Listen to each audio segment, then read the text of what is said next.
Hey guys, this is Cam for 15 back at it with another video for you guys, and I'm back with another MLB free agency news update. This is probably like the last free agency video I'm gonna probably make for the channel, up until maybe the trade deadline in terms of players switching teams and stuff like that.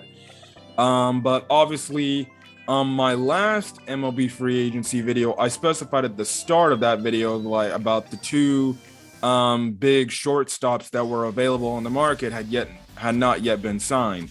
Funny enough, a day later after that, Carlos Correa got signed, and a few days later now, as of today, Trevor Story going to the Red Sox. It's been official. So let's get the first move out of the way. Excuse me. Carlos Correa going to the Minnesota Twins. And he's going to the Minnesota Twins on a 3-year, $105.3 million dollar deal. So I'm pulling up this article. The thing is, this move, because of him going to the Twins, is going to end his 7-year, he spent with the team, with the Astros. But essentially what's going to happen is he's going to earn $35.1 million annually under the new deal, and he can opt out after the 2022 and 2023 seasons to become a free agent. So after this season, he can literally just be like, okay, maybe I want to go test the market again, and maybe I'll see, and if I do really good, maybe I'll opt out of my contract, become a free agent. Maybe the Twins might, pay me, big time money. He can opt out, after this upcoming season, and maybe go to another team that's willing to pay him more money than maybe the Twins are going to be paying him, and stuff like that. I guess you could say it's smart on his end, maximize my value, in Minnesota. And if I have a really good year, maybe I'll actually entertain testing the market out and opt out and see if I can get myself more money, and stuff like that. Because I know he wanted a lot of money. I think he probably wanted a lot more money than what he's getting paid by the Twins right now. But we'll see happen. But in terms of him going to the Twins, it was definitely unique. I don't know much about what the Twins are doing, but they did solidify their rotation. I think they have a solid rotation. And then, I was watching the MLB Network not too long ago before the Angel Spring Training game came on. And they showed the freaking lineup of the Twins. And I'm like, damn, the lineup's actually pretty damn solid. They got Byron Buxton, albeit if he can stay healthy, that'll definitely be a plus for the Twins. They got Miguel Sano, Max Kepler. They got a lot of solid players on the team. And Carlos Correa is definitely going to help that team be a lot better offensively. And honestly, I would say the Twins are a team to watch for in the AL Central, because last year it looked like the Twins were going to probably be in a situation where they're just going to freaking blow it all up and just tank and everything. But seemingly they've retooled, and they look like they could actually be a legit team in the freaking AL Central. They could come up and they can actually surprise the Chicago White Sox, who look like they could potentially also be vying for years where they win the AL Central. So it's going to be very interesting to see what's going to happen there. Really, the only thing about the AL Central is I know the two best teams in that division are probably it's between the White Sox and the Twins. That's probably what's going to be between the White Sox and the Twins. I don't know about the Tigers, but I know the Tigers made some solid moves. Don't know if they'll be there, but they could definitely compete for a wild card spot. And then obviously the Guardians, they seem like they're gonna blow it all up, and they're just gonna start a rebuild or something like that. But yeah, I think this move for Carlos Correa to go to the Twins, it's gonna be a good one.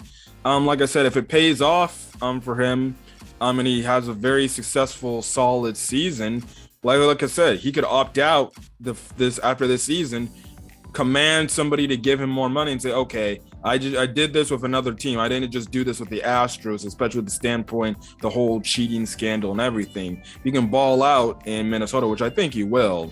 you know, he could definitely opt out and command a lot more money, whether it's for the Twins to freaking re-sign him or another team's like, okay, we'll pay you this type of money. So yeah. Anyways, the groundbreaking news today, which essentially kind of finishes off any big time free agent, player out there. If there's still other free agents out there, but if anything, they're just kind of like average free agents. But this is like I guess you can say last superstar like player, that's signed to a team.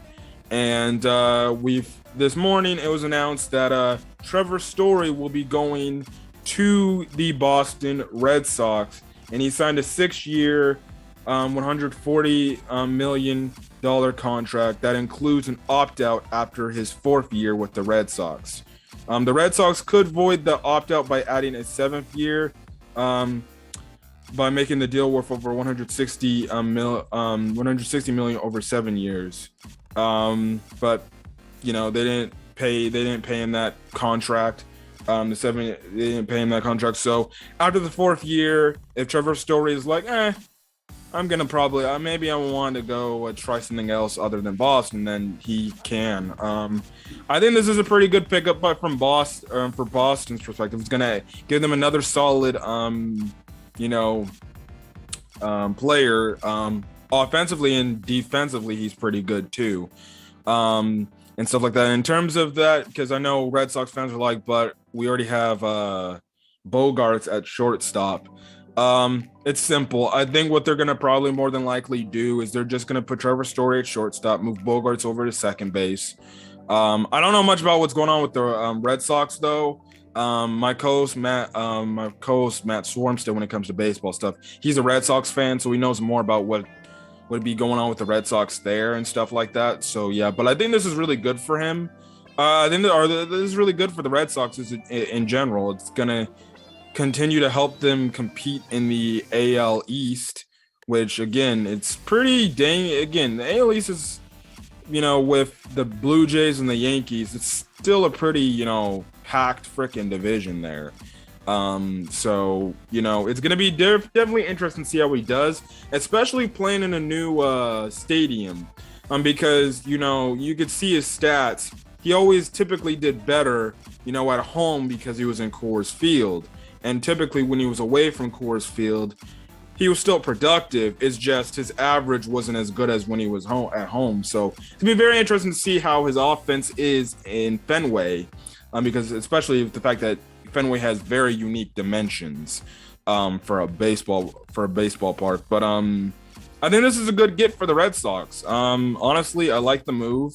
You can't be mad. You got to pay somebody if you want him, and they got a solid shortstop there. I think both the Twins and the Red Sox, they made solid moves, and only time will tell to see if those moves will take these teams over the top. But that's really it, and that was really truly the last big free agency moves that need to be made. Essentially, it seemed like every other team is, cool with the rosters they got until the trade deadline. So yeah, but anyways, I'm gonna get out of here. If you guys like the video, leave a like, put in the comment section your thoughts on Trevor Story and Carlos Correa going to the teams that they're going to, as well as hit the subscribe button if you want to get more MLB content on the channel.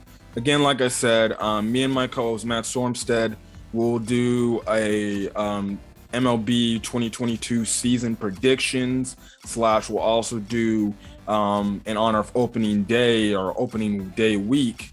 We'll be doing a whole recap of opening day week. But in terms of, how we're going to handle the rest of the season, we're going to do like power ranking videos after the end of each month to talk about how each team's doing and stuff like that, if we've been paying attention and stuff like that. But, like I said in my whole introduction to after the lockout ended, don't expect us to get to every game because we have our own personal lives and our own busy stuff, and we might not be able to catch all of them. And then again, it's like we only have so many selective screens. I think I'll make sure to tell him, like, maybe watch some games, different games that I'm compared to watching and stuff like that, unless it's like a super hype game that we have to freaking watch together. So yeah, or like obviously Sunday Night Baseball or something like that. So yeah, but other than that, that's kind of it. So I'm gonna get out of here, guys. Hopefully you guys have a great rest of your day or night. We're checking this video. Until then, guys, I'll catch you guys on the next MLB video. See you guys later. Peace.